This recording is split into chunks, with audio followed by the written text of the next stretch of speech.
سردیوں کا موسم ایک طرح سے بڑا برکت والا ہے۔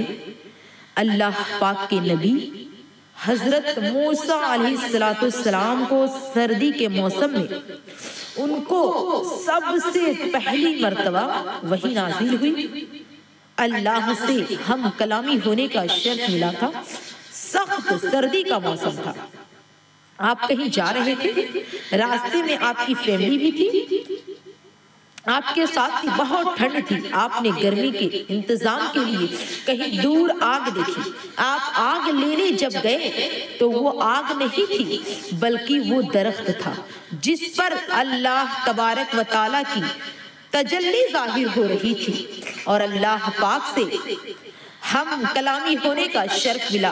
یہ سخت گرمی، یہ سخت سردی کا موسم تھا جس میں حضرت موسیٰ علیہ السلام کو یہ نعمت ملی۔ اسی طرح اللہ پاک کے نبی حضرت عیسیٰ علیہ السلام کی ولادت باسعادت بھی سردیوں کے موسم میں ہوئی۔ قرآن پاک کی بہت ساری آیت سردیوں میں نازل ہوئی ہیں۔ سورہ نور کی 10 آیت یا ایک روایت کے مطابق 17 آیت، جس میں مسلمانوں کی امی جان حضرت عائشہ صدیقہ رضی اللہ تعالیٰ عنہ کی شان، عظمت اور آپ کی عزت اور پاک دامنی بیان ہوا۔ یہ آیات بھی سردیوں میں نازل ہوئی۔ میری اسلام کی مقدس شہزادی اور غزوہ خندق، اس کا بھی معاملہ سردیوں میں۔ سلمان فارسی رضی اللہ تعالیٰ عنہ نے ایک نیا آئیڈیا پیش کی، آج تک کبھی یہ آئیڈیا ابھی نہیں اپنایا گیا تھا۔ انہوں نے کہا حضور ایسا نہیں ہو سکتا ہے کہ خندق کھود دیتے ہیں، دشمن ہم تک نہیں پہنچ سکیں گے، دشمن ہم تک نہیں پہنچ سکیں گے، پیچھے ہی رہے گا دشمن، آگے پہاڑ، بیچ میں خندق ہوگی، اس میں آگ لگا دی جائے گی۔ آئیڈیا بڑا پسند آیا، مگر ایسا تو نہیں تھا نا کہ کسی کو کنٹریکٹ دے دیا جاتا، مزدور آتے، مشین لگتی، خندق کھود دی جاتی۔ نہیں میری پیاری ماں اور بہنوں، غربت کے دن تھے، سارے صحابی کداری اٹھا لیے اور سب مل کر خندق کھودنے لگے۔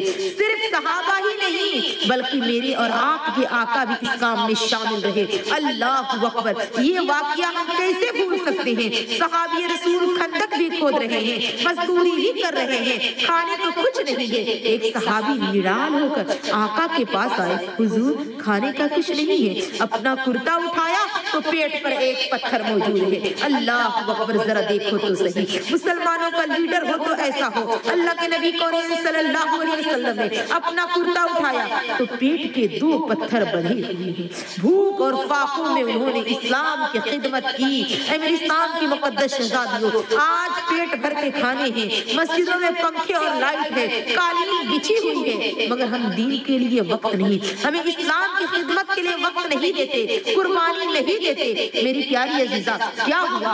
کئی دنوں تک یہ معاملہ چلتا رہا، کافر ادھر ہیں، مسلمان ادھر ہیں، وہ جانے کو تیار نہیں۔ انہوں نے کہا کبھی تو آگ بجھے گی، کبھی تو موقع ملے گا، بھوک اور پیاس سے جب مسلمان کمزور ہوں گے تو ہم قبضہ کر لیں گے۔ مگر پھر کیا ہوا؟ اللہ نے سخت سردی کی رات تھی، ایسی مدد بھیجی اللہ نے، ایسی مدد بھیجی، ایسی آدھی آئی کہ ان کے خیموں کو اٹھا کر لے گئی، ان کے برتن کو اٹھا کر لے گئی، ان کے پیر کو جمنا مشکل ہو گیا۔